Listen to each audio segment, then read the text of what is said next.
All right, we're live. We decided to go a little bit early because we've been sitting here talking.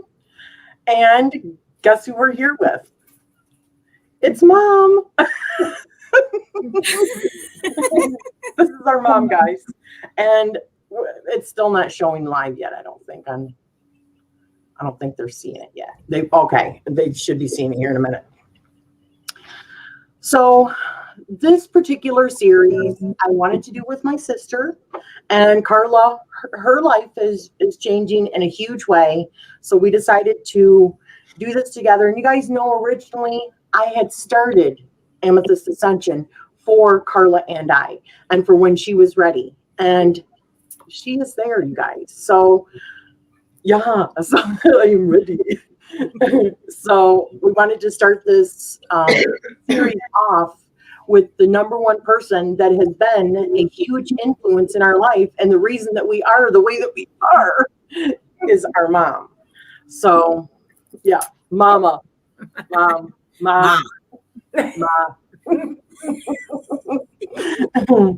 So I just wanted to say hi to everyone really quick.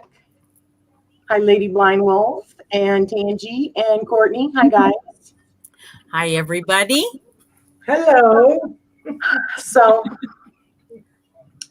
you guys, one thing that Mom said she definitely wanted us to make you guys realize from the very beginning, before we got into any of these stories, is that she has always, from the time that she can remember her earliest memories, has always seen faces, always had experiences, and that she herself has had to turn them off and turn them down because of the amount of experiences, even before we moved to certain locations. Because that was one of the things I was going to ask you, Mom, because obviously West Street, a lot of things happen there, but this had been happening for you since you were little, right? Yes. So you guys have heard us talk about like West Street, but tell us a little bit about what actually, they're smoky. What you would see when you were little, from the time that you could remember. Shadows. Always shadows. Colors. Always seen colors. I would see things whisk by me. Like that. You turn your head real quick, try to find it. Couldn't find it.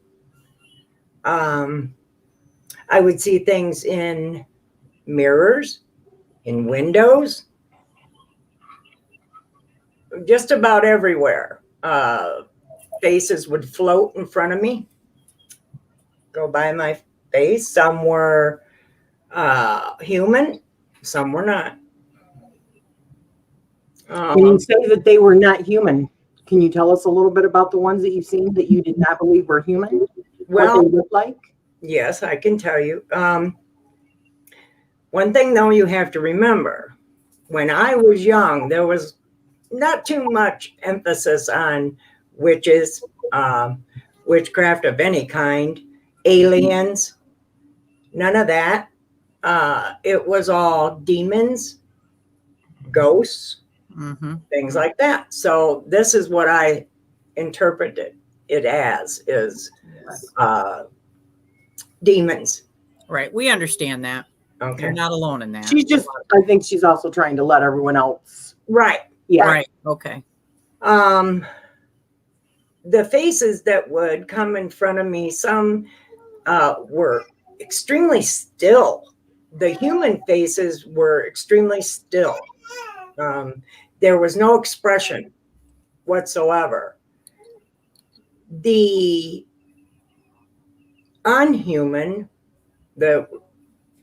today I would call them probably alien. Back then I called them demon, and they scared me terribly because they were beady-eyed. What do you mean by beady-eyed? Like black eyes?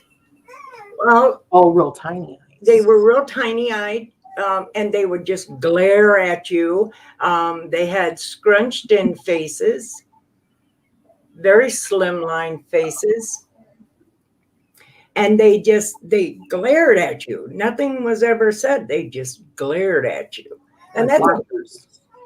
yeah, it was a very horrible feeling. And as I was young, I learned as I progressed into my teenage years that I could shut them out. I learned how to shut them out. As soon as they pop up, I'd close my eyes.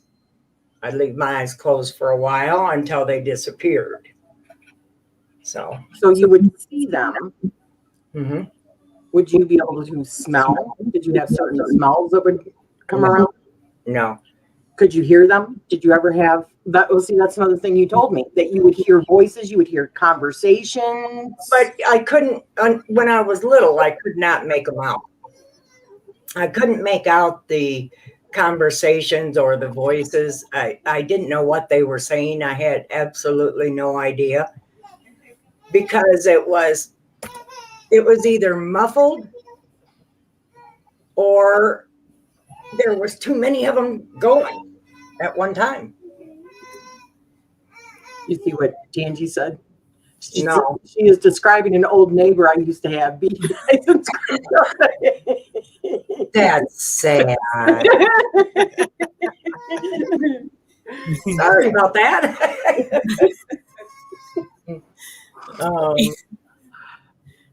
But after you got a little bit older, you would hear like conversations, like maybe like they were off in another room. Oh, you told me that you would hear somebody calling your name a lot. That happened all the time. I always had someone calling my name to get my attention. But I have to say, I really did not want it in my life. So I ignored the majority of it. I blocked everything out until I couldn't block it out any longer. I talked with animals. You know, I mean, yeah. Well, I mean, I actually had an outright conversation with your little terrier. Oh, Terry, the one that got ran over in front of me. Yeah. We had an actual conversation. He was mad at me because I locked him in the kitchen. What did he say to you? And do you recall whether or not that was the very first time that you ever heard an actual animal? Yeah, it was the very first time and the only time actually that I heard an animal. Terry talked to me, telling me that if I locked him in the kitchen, he was going to tear up the kitchen. Garbage was going to be everywhere. And I said, if you do, then you'll pay the consequences.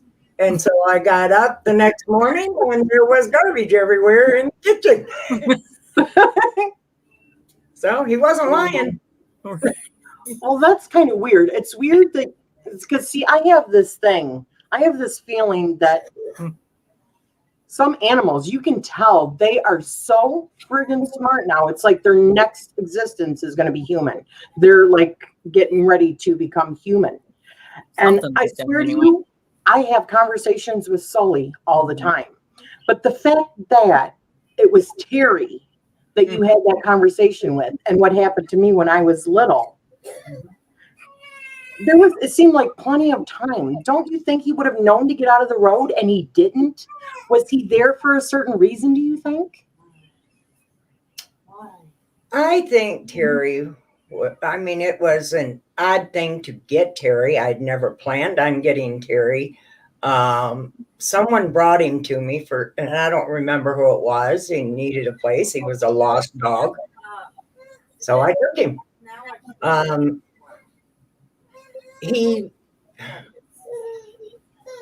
don't know really what to say about Terry, other than I suppose that's a possibility that he was just supposed to be in our lives for that short time.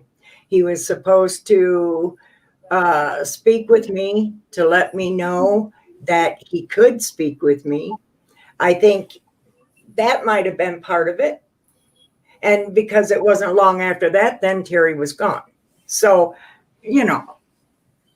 Do you, and I know this is kind of off topic.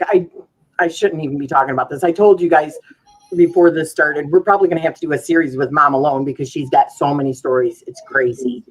I mean, had so many experiences over the years. And this is the kind of stuff I will say why it influenced Carla and I so much, because Mom didn't hold back. She told us the things that she was experiencing. When we were little, she told us stories about things that had happened with us. And as we got older, she's always kind of not been like, you know, I don't believe that. She didn't push it aside. Always wanted you to be aware that there's more to everything than the physical being. Always wanted you to know that.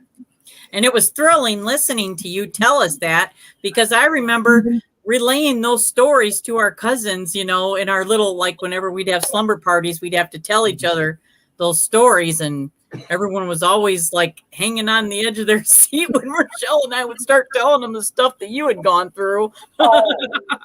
Yeah. And also like the fact, you know, when I was a kid, the thing that happened with underneath of the bed, right? Well, I had this thing with not only underneath the bed, but in the toilet. A hand or a snake or something like that coming up out of the toilet. And the one time that we were over at Emma's house and Misty and them had that, what do you call it? Garbage disposal. Well, it affected the toilet and I was in the toilet. So they went like that and turned it on and the toilet started bubbling when I was sitting there. Come screaming out of the bathroom. That's the kind of shit they did to me when I was little. So just saying, brats. Yeah. So, okay, so we've established that you could hear animals. Mm-hmm. You could hear other things. Do you ever think that they were trying to give you messages that you blocked? Oh, I'm sure a lot of it I blocked because I did not want any of it when I was a kid. I didn't want any of it. I didn't understand it. It tormented me. And so I learned to quiet the voices. I just learned to do it, to block it out. The only thing I couldn't block out through the years was my dreams. I could not block those out. And they were always premonitions of doomsday, of things that, you know, were going to happen to the family. There's only one thing that was real bad, and it never told me who in the family. It just, one time it told me that my mom was going to die. And that was the Teletubby looking pink. The pink Teletubby. Yeah. Mm-hmm. That's the only one that came right over my face. And I was, you know, right between sleep and waking up. Right there. And the pink Teletubby come over my face, leaned over me like that, and said, "Your mother is going to die," and left. So as if, okay, let me ask you that then.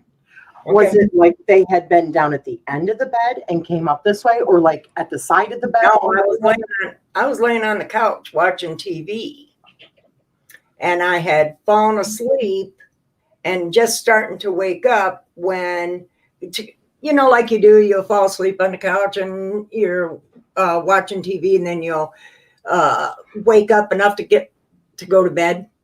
Right. Well, that's the state I was in. And it was just standing right there midway, you know, in my chest area, leaning over me. Looked down at me, had a beautiful face. It was a beautiful face, but that's all it was face. The rest of it was all pink. And that's when it said, "Your mother is going to die," and then left. And that's when I got all scared and called everyone in the family. And I mean, everyone I could think of. Around Halloween, guys. Because it was right around Halloween. And I said, "Do not let your child wear pink at all," because I didn't know who it was. But I did not want to have, I mean, it was terrifying. That was terrifying to me. That's just like the kind of stuff that you would get. Mm-hmm. Assistant, you dreamt of something like that, and it was Lucifer was the Lucifer. And Teletubby. then Mom's explaining something with the face of an angel and Teletubby looking pink thing. Mhm. This did not have a face of an angel. This looked like a gnome kind of thing. The nose was like really long and kind of like hooked a little bit, but it was in like a Teletubby furry costume. I don't know, but it had like a horn antenna. My mother, before Charles Lund got sick, my brother, Mom was still, your grandmother was still in the nursing home at the time, healing from the hip. And she woke up and there was a man standing over her at the end of her bed that was dressed in all doctor's clothing and had the mask and totally done up, just leaned over her, and it had, Mom said that it looked just like Charles Lund's eyes, and was just watching her. And then it walked out of the room. Wasn't long after that, it was just before Mother got released from the nursing home, Charles Lund found out he had cancer. Oh my gosh. So that happened to Mother. So my mom. So, you know, this has been handed down. I mean, it's just come from generation to generation to generation. Yeah. It's just that you two girls now are actually bringing it to the public. I never did. It scared me too much. And I didn't want to be scared, but I was. And now I'm not. But it took many years for me not to be scared of what I was seeing. Well, one of the things that we have talked about also was, you know, Carla and I are very much listening to more Carla than myself, listening to the Dolores Cannon books. I'm almost done with my second book. And one of the things that they had talked about was The 3 waves. yeah, the 3 waves. Thank you. I'm losing my concentration. The 3 waves of volunteers that were coming in. And you would have been right at the right age for the first wave of volunteers. And this is kind of a sensitive topic. And I asked you whether or not we can talk about it. You said yes, because this might help other people, obviously, and it's telling your story. But when you were young, because of a lot of these things that you were experiencing in your life, but also because of these extra special things that you were experiencing and the torment that you were going through because of it, you tried killing yourself. Yes. That is one of the things that they said the first wave, that she said that the first wave, many of them did end up killing themselves. They did not want to be here on this earth. Right. They were depressed, and many of them either attempted it or actually succeeded. I was sent when I was all tubed up in the hospital from trying to do this to myself. I was sent a young man that was probably 5-6 years older than myself. He had rubber body. Okay. He didn't have the bones in his arms. When I come to and I looked over, he was hitting his hand and making his arm do jelly and stuff like that. And I didn't want to laugh because I had tubes everywhere. I mean, you know, it kind of hurt. But he said to me, he said, see this? As he was doing that, he goes, what you have to deal with is nothing at all. He said, and he smacked his arm around again. He said, so keep on living. You do not have this kind of thing to worry about. You will be fine. I never seen him again either. He left that room and I never seen him again. And I don't know where he came from. I don't know where he went. Did you ever ask anybody there about him, whether or not they had seen him? No, because I didn't want to be sent to a institution. You know, yeah. I know. You know, so Yeah. I mean, it's a lot to deal with if you think about hearing all these things your whole life, and then you have premonitions of things that if you do them, you're going to end up in one way or another. Um, it gets pretty scary. It's pretty scary. So I don't think that was the first time either. Courtney said a messenger. I kind of feel like that he was a messenger.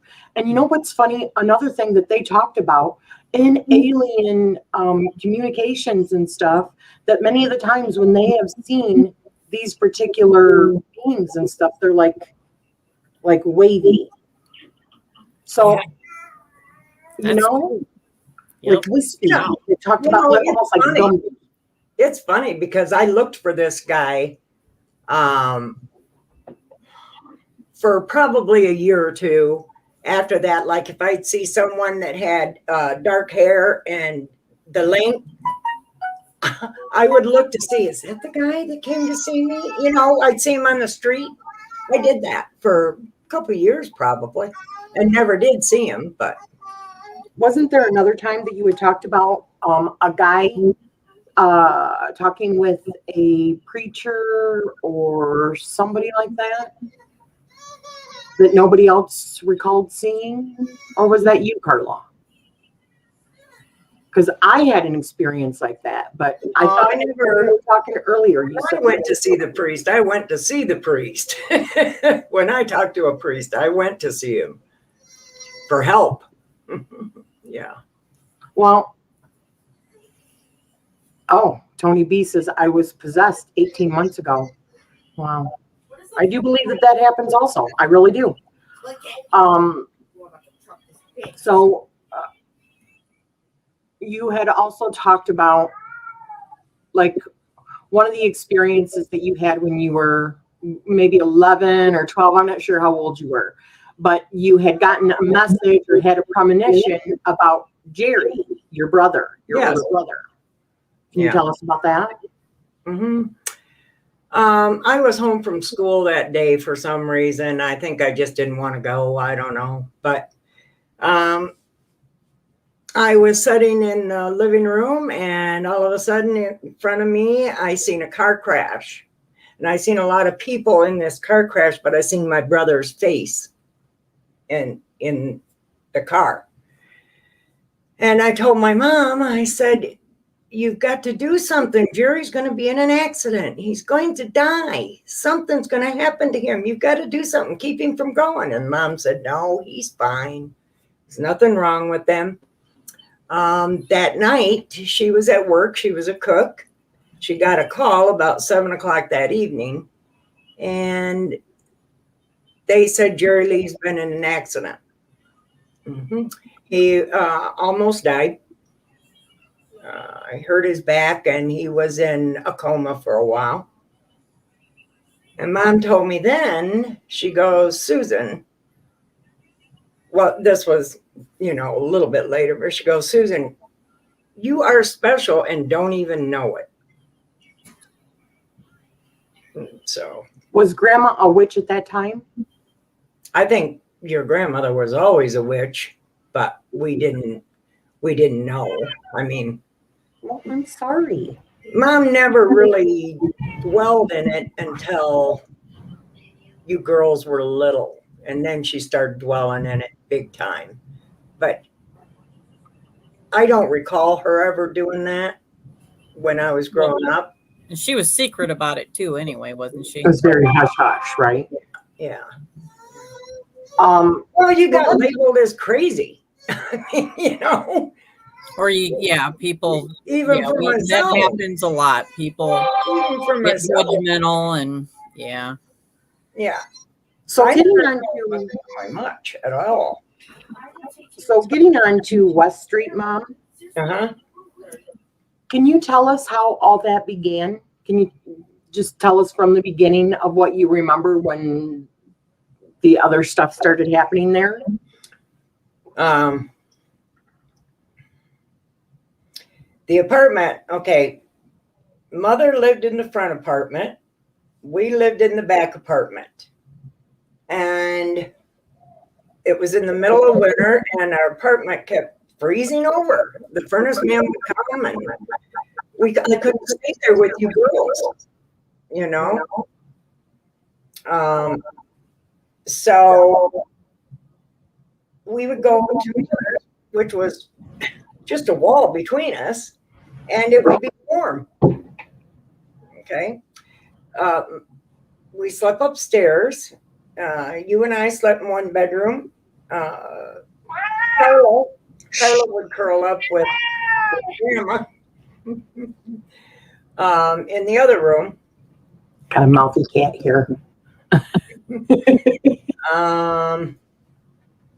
What do you want to know about there? Okay, well, I know that you had said, and let me turn this down because I can hear me really bad. I know that you had said that you believe that it had started with Grandma. Okay. I know where you had been. Yeah. I know where you're going with it now. Okay, at this time was the same time Mother was very depressed. Okay, her life, she felt, was in shambles, and she really got into the witchery back then. She would light candles, stand in the mirror, all the things that the mirror was my enemy. Okay, and Mother was standing in front of that mirror begging for things. And that's where it all came. She called in something. Oh, she most definitely called in something that you couldn't close. You couldn't close. It got bad in there. That's why my apartment was ice cold. We couldn't live there. I had to go to court over that. And to tell you, I won the case. Exactly. Because the guy had come out how many times? Like 3 times. Furnace man come out 3 times. He could not see any reason that it was ice cold, but it was frosted over on the inside.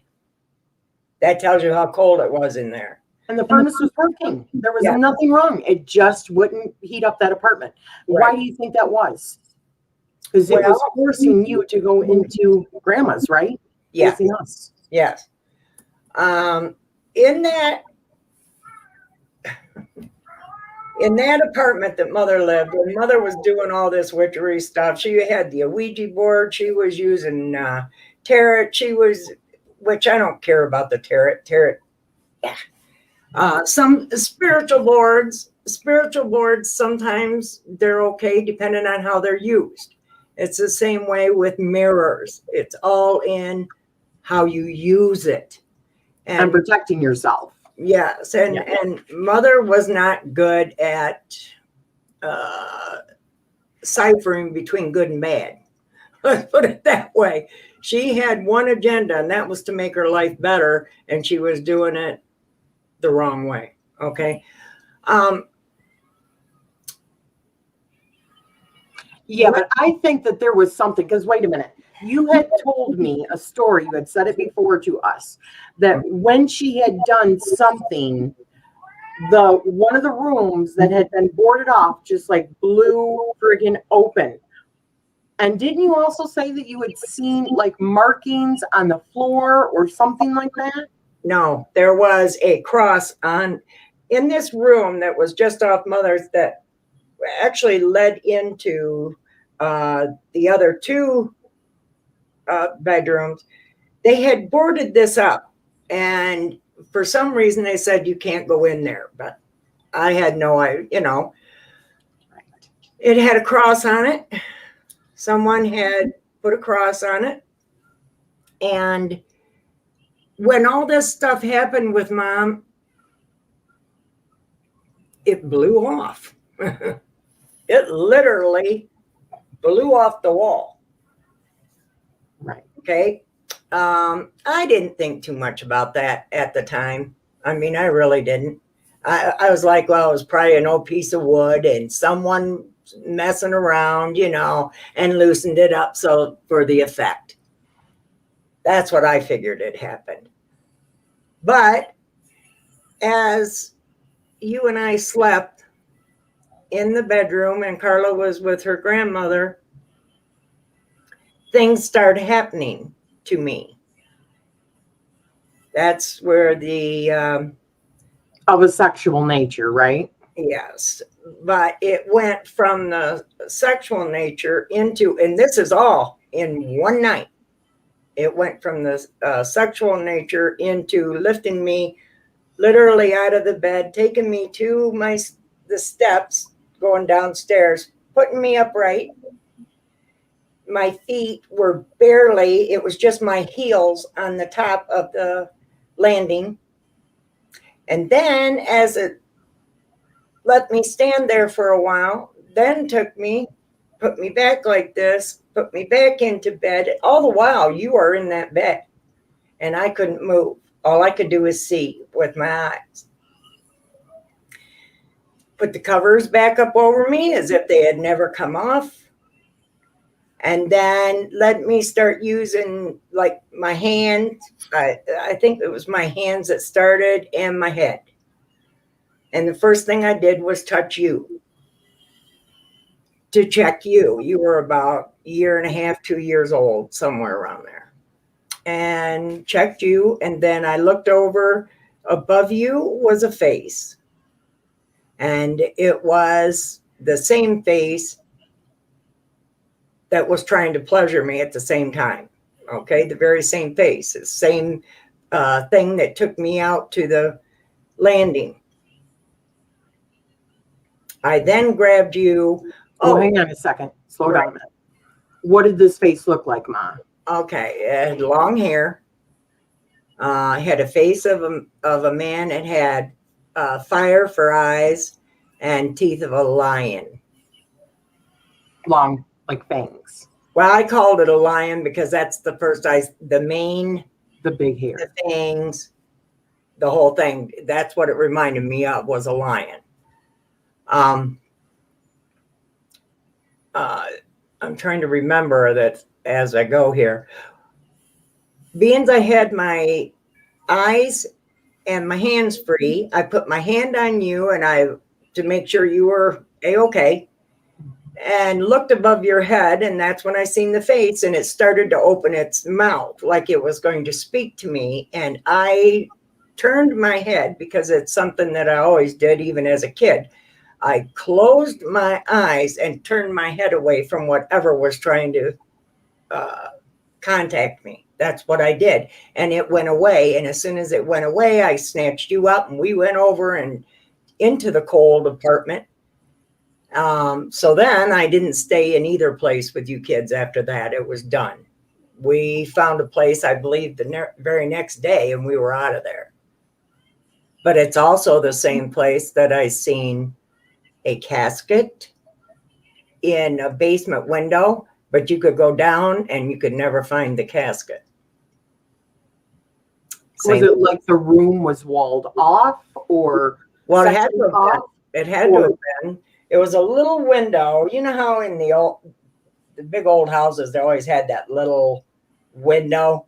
Little basement window. Mm-hmm. Yeah. Emma and I, we got down there and we're looking because we're trying to see, is there something down in there that's causing, the fact that we couldn't get any heat. And that's where we seen an old time casket. So we ran down the basement. We're trying to bang on walls to see if we felt any, where one was thinner. Mm-hmm. We could never find this room, but you could look at it still from the outside, see it every time. So there was other things that happened in that house. Obviously, if you've watched some of my stuff or when Carla and I have talked, according to Emma, who is now passed, mm-hmm. she caught me floating right out of my crib and another time down the stairs. I didn't see that, but Emma did, and she grabbed you. She grabbed you, but you used to talk to someone when you were little up there. This was before this happened with me. Okay. And I always figured it was just, imaginary friend, But you used to talk to someone. I wonder if that face was trying to tell you who's been trying to talk to me, communicate with me. I don't know. Because I have no idea. Because even in like some of the books that we're listening to with Dolores Cannon, there were hybrid beings Yes. in like Atlantis. And I have had dreams about like werewolf or whatever being of that like bloodline. It said I was of that bloodline. And also that there were also star seeds, like, is it Lyran, that are supposed to be like, yes. Oh my goodness. Yes. lion aliens, lion creatures, aliens. Mm-hmm. So I wonder. It's kind of like I said, you know, I used to think of them as demons. Okay. This was until I started getting older and I started seeing other things that I'd always had an inclination that was true, but I never knew. And that's the alien beings, the vehicles that they come in. I've seen them. I've lost time with them. Mm-hmm. You know, and so now, if I have to think about it now, I do think it wasn't. I wasn't being haunted, in other words. Right. I was, you know, they were coming to talk to me. I had marks on both ankles, which I didn't show you, Rachele, the ones that I just finally figured out. And on my legs, in my ankles, I have 2 marks, one on each, but one is on the inside of one is on the outside of the other, but they're exact. So it's like something came down like this. Okay. If my legs were straight out in front of me and my feet were upright, it's like a prong came down like that, got the inside of one and the outside of the other. Did they both, do you remember, appear around the same time? I don't really know. All I know is I have them now, and I just noticed them about the last year, I think, that I didn't recall them being there like that before. And they're identical. They're identical little round knobs, and they're in the exact same spot. Only one's on the inside, one's on the outside. Wow. I'll have to show you. I didn't show you. I was going to earlier and I forgot. So we wanted to start this series 2 weeks ago, but we could not, for the life of me, get Mom's phone to work. Mm-hmm. So she even brought the phone here, and I was messing with it, and it just like blocks it. I don't know what's going on with that. So obviously you can tell Mom is upstairs, so she could show me later. But you know what? Carla and I were talking yesterday, and not to be too personal, but I have like a thing on my inner thigh that is like the size of a pea. It's in like a fatty part of my inner thigh. And I've had it for about 10 years. And you can just move it. I mean, you can touch it, you can pinch it, you can move it around about the size of a pea. And it's really hard. You can't squish down on it or anything. And it's just there. I don't know what it is. Carla has something very similar that she got around 10 years ago. Carla and I too, for years from the time she was young, had the same mark on her ankle as I did. Faith has it too. Faith does too? Mm-hmm. Well, see, this is something I wanted to say too, because Faith, I'm very close to, literally, because this child has experienced almost identical things as I have through the years. She's had them from the time she was a little girl. This is Carla's daughter that I'm talking about. And I talked with her for many times, telling her how she can, you can pick and choose what you want to hear. You can, but not to be scared, because like I was terrified, but she doesn't have to be. And this is what I told her, wasn't it, Carla? Yes. For many times, not to be scared of it. You know, I didn't know any better and I had no one to talk to, but she does. She does. So. I looked through her settings and everything. We thought maybe it was another app that was causing her problems. We looked at the setting of the browser because it kept on saying that the browser was blocking it. So I don't know if it's her service provider for her phone or what. I mean, we uninstalled certain things on her phone. It was not meant to be. So she decided she'll just come over to my house and we'll do it.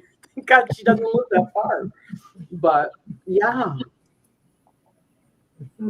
Welcome. Punch that like, oh, thank you, honey. Right in the face, right? Just right in the face. I love that. I'm trying to think of, okay.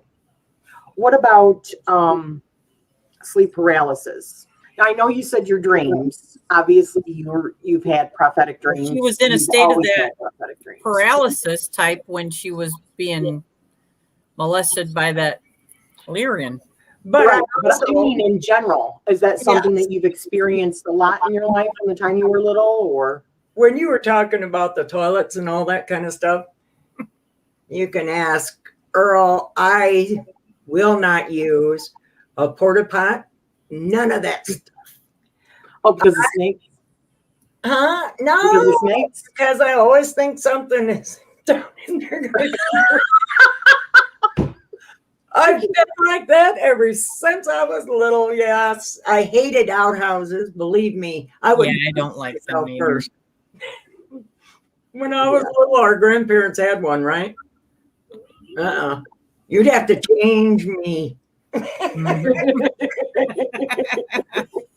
Yeah, there's something about it. I don't know. So you've had a lot of sleep paralysis? Yes, I had that. I had the thing from under the bed. You had something from underneath the bed? Oh, yes. When I was little, yeah. Same deal. I had things touch my hand when I'd be sleeping when I was little. All the stuff that you and Carla both had these things happen to you. And I had them too. So Grandma did too. Her twin sister used to hold her hand, she told me. Yes. Mm-hmm. Who? Her twin sister. Your grandmother, her twin sister used to come and hold, or that's who she thought it was. Right. That's because that's what they do. They use what's in your head to make it easier for you. Mm-hmm. And if you have less fear, then you're more apt to see the reality of it. Whereas if you have fear, they want, especially if they're benevolent, they want to make it so you don't freak out, kind of. And she was a twin. Her sister was an identical. Yeah, they were identical. And she died when she was 5, right? No, she died when she was right around 2. Oh. Her mother dropped her on the corner of a dresser, right in the right spot of her head. So they say she dropped her. I think she literally did it on purpose. Just something that I have always felt about my grandmother. She was very evil in my. Cool. She was just an evil woman that used the church as a cover. That's how I felt about her and still do to this day. A lot of people do that. They use religion as a means to do what the evils that they want to do. Let's put it that way. And that's what I feel that she did. Yeah, you got bad seeds everywhere and everything. Yeah, you do. And some people are hypocrites, that's for sure. Yeah. Yep. Yeah. There's a lot more that we could go into, but there's not a whole lot of time left. There is one thing I do want to tell everyone though. And I really want to tell everyone this. Everyone has experiences in their life. Go with them. I can't stress that enough anymore. Don't live in fear of what you see or don't see. Check it out. You might be surprised. Mm-hmm. Do you regret? Well, see, that's one of the reasons that I want to do this series, and I told you guys about it, but one of the reasons I want to do this series, it's not just about talking about the creepy stuff. It's about how those things, those experiences that we had from the time that we were little, shaped us into the beings that we are now, that started us on our quest, and that we are not that different. So many people experience these things and haven't talked about it until now. I don't regret anything that happened to me. I do believe it was a learning experience. And had I not had those experiences that I've had and learned to talk about them today, you two wouldn't be who you are. And you would not be able to spread as much as you can spread to other people so that people don't live in fear, because there's so much more out there than what you see. Mm-hmm. And so go with it. You might be surprised. Yeah. You were just saying earlier before, because we were talking for a little while before we went live, and you said, wasn't there a dream? There was a dream. Carla, what was the dream that I had 5 months ago? Carla's like, I don't know what your dream was. Well, I told one of you guys, so I cannot stress this enough. Write the damn stuff down. I'm telling you, I have a diary. I keep a diary. I date it. My experiences. I'm going to start. Every little thing that you think is insignificant is significant. Well, and these things are happening to everybody. You're not special. We're not special, but we are special, if you know what I mean. It's we're all in this together kind of thing. At least I feel like that. Well, 10 years ago, I asked, I didn't ask for all the things that were given to me and all the things I could see and the premonitions and all of this kind of stuff. And some of it was extremely painful because it was a learning experience. But 10 years ago, when the lady in pink came to me telling me my mother was going to die, it was after that I asked, and I literally asked the universe, quit giving me these dreams. I cannot handle them anymore. I do not want to know when someone is going to die. So quit. So I didn't dream anymore until about 5 months ago. I had a dream and I remembered it so clearly, it shocked me. But then now I've totally forgotten it. So, normally if they're really significant, I do remember them. So apparently it wasn't that significant, You might think that, but I don't think that, Ma. You don't normally dream. So, I mean, you haven't in a long time. Right. So it probably was, and you will get that message again. You will get it again. Yeah. I think what I have taken from this is, and I find that this happens to me, when I don't write it down, I stop getting them. When I start writing them down again, I start getting them again. Because it's almost like me saying, okay, I want them. So it's about a priority. You have to make it a priority. You have to work at it. You need to try to remember. If you don't but I don't want them. Okay. So that is the difference with us now. I'm old. Okay. Wow. I'm old now. And I don't want to know if someone that I love is going to die. I mean, I don't want to know. I understand. I don't want to know that bit either, Ma. Yeah. Well, those are the things I get. The floating people in caskets, I don't want them anymore. Maybe you're a medium. Maybe that's what it is. They were coming to you because they wanted you to relay a message, maybe to a loved one or something. When you see 15 floating people in front of you, they're just floating and they're in suits and they're in dresses, but they've got a blank look on their face and you're just watching them go. That to me was not a message. That was more of a pick on Susan. Pick on Susan. No, it might have also because- been you being able to see into another dimension or something, or Yeah. There you go. You got it right, Blue Crescent Tarot. I do not want to be the angel of pre-death anymore. And that's what I felt like. Yes. well, you passed that ability on to your other daughter too. I know. You Yeah. children have got, you girls are the same and different. All in the same. It was So- passed down just like it was passed down to me. And I'm sure that somewhere, one of my great grandmother's ancestors of some sort probably got burnt at the stake. Yeah. You know, I'm Sorry, I was reading something in chat again. What? We'll put it up. Okay. But you said so yourself. Yeah, exactly. That's what I was thinking. You were here, Susan. That's not the fear. That's not the fear. Okay.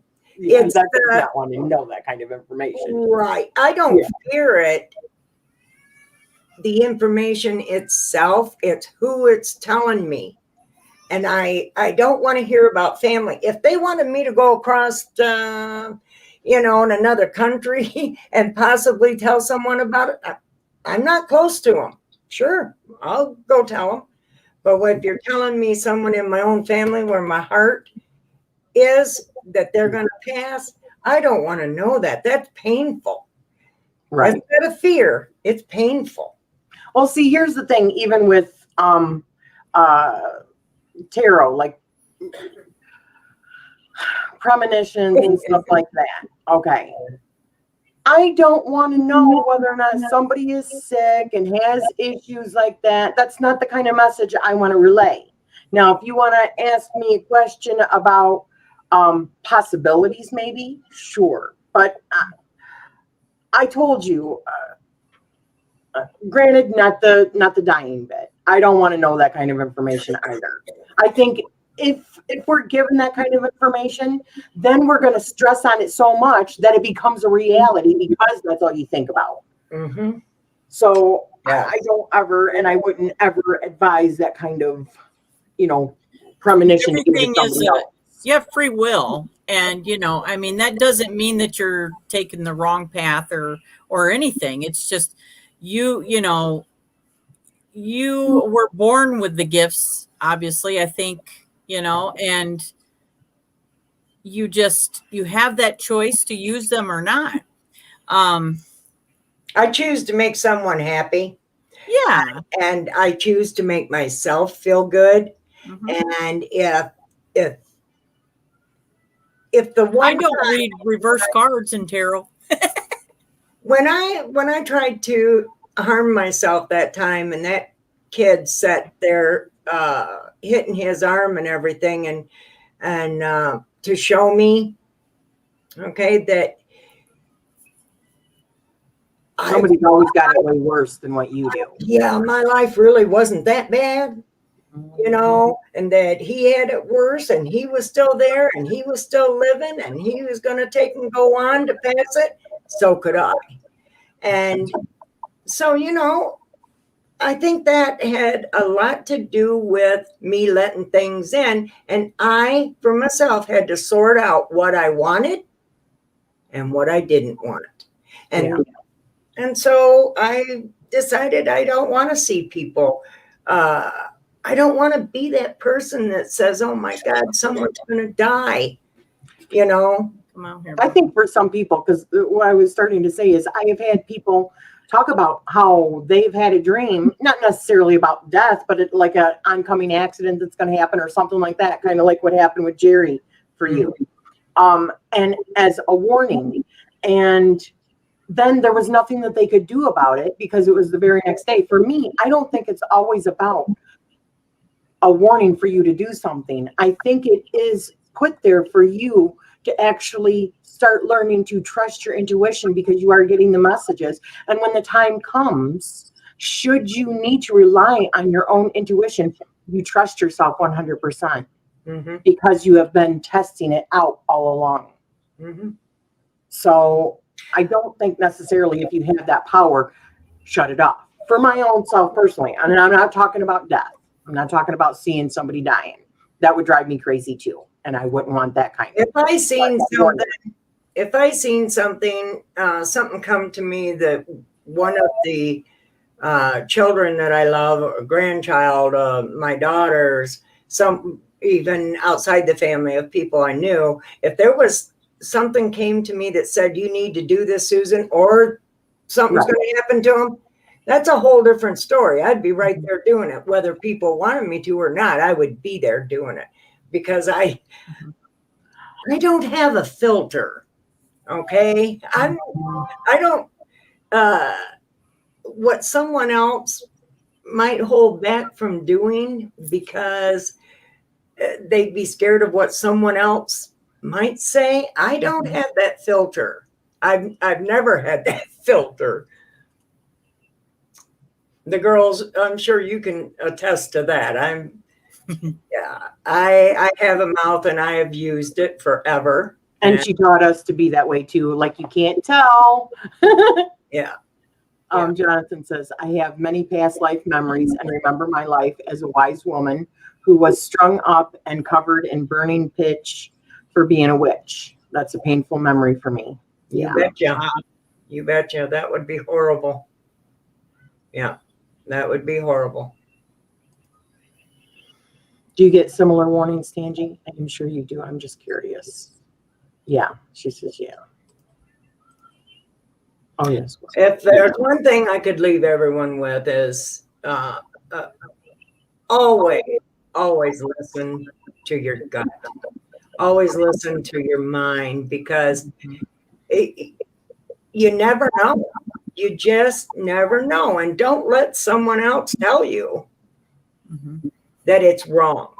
Don't let someone else make you feel stupid. Oh, right. Trust definitely. Your intuition is right on the money. If you trust. But I think that's why we are given practice. things like that sometimes, is so we know to trust our intuition. Yeah. Let our intuition guide us. Because as much as somebody else can assume that they understand what happened to you and they can hear, your experience and say, well, I think this is this and this is that. The message was for you. It was your message. It was your intuition or your own, how you decipher symbolism or whatever, that is truly how it's supposed to be deciphered. Just like tarot. As a tarot reader, okay, we can read our own cards, but if you're going and getting a reading from somebody else, you have to trust their intuition because they're the ones that were doing the cards. So you might read it and get your own thing from it. But if you're going to somebody, you have to trust their intuition or you don't. I'm just saying it's supposed to be their reading that they do with their cards. So don't be trying to read somebody else's card and get the message because that's not how it works. It's just supposed to be a language that you do with your intuition in order to figure it out. That's the way I see it.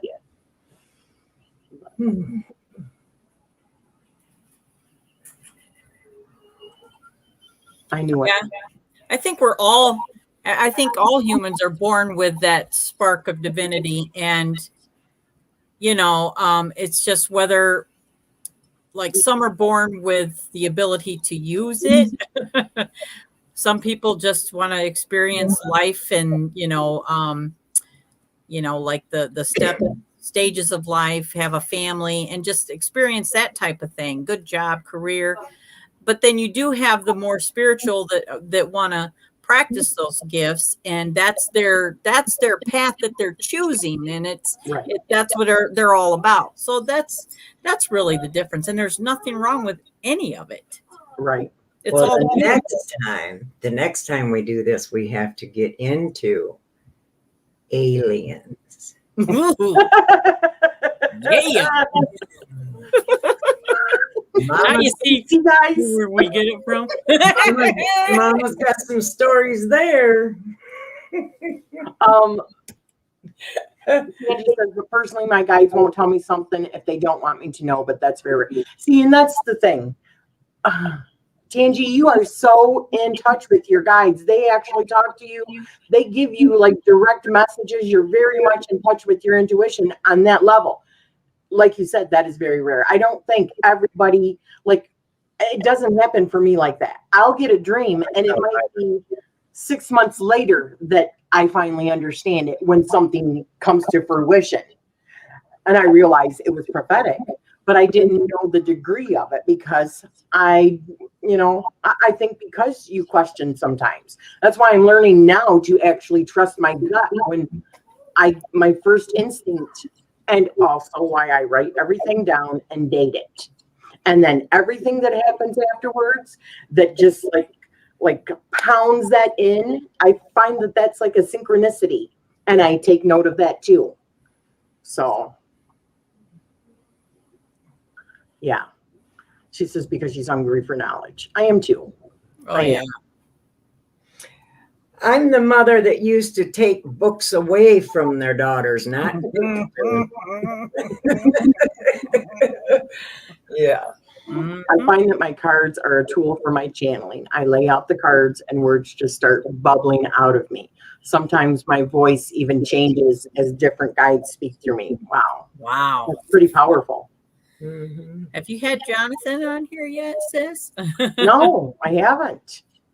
Come on, Jonathan. Uh-huh. You know where I'm Come at. on down. Exactly. You're the next contestant. I'm sure there'll be more.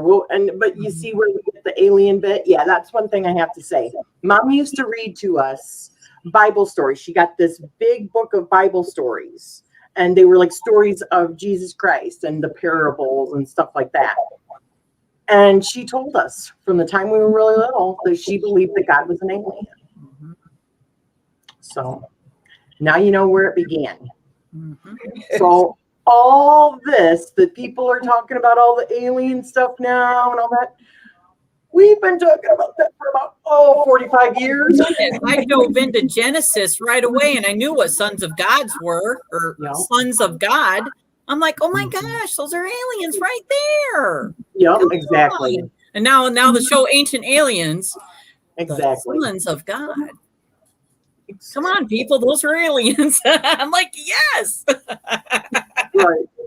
Yeah. If we would have been so smart, we would have done Ancient Aliens long before we did Ancient Aliens, right? Yeah. Yeah. I still want to go do some exploring. Yes. Yeah. Well, what did I want to be, Mom? An archaeologist. Mm-hmm. Yes, you did. Mhm. Definitely. Yeah. Yes. Well, thank you, Mom. Is there anything that you want to add, a story that you want to tell us this time before we wrap it up, Carla? No, we got to save something for a couple months from now. Give them something to chew on for a while. Yes. Yeah. But the reason I wanted to do this series, this is really, I mean, since I started the channel, this is the kind of stuff that is always interest. I mean, when we have family get-togethers and stuff like that, what is the kind of stuff we always talk about and always have talked about? Exactly what we've been This talking kind of stuff. Paranormal was what it started with. Exactly. Yeah. Yes, always. So, Thanksgiving, what are you grateful for? Aliens? No, I'm just kidding. Yeah, and then cousin Mark. Oh, you girls are always talking about that stuff. Well, yeah. Yeah. It's so funny because a friend of mine, I spoke to him, probably hadn't spoke to him for 20 some years, and all of a sudden we seen something on TV at the same time, and we were on that phone. Did you see that?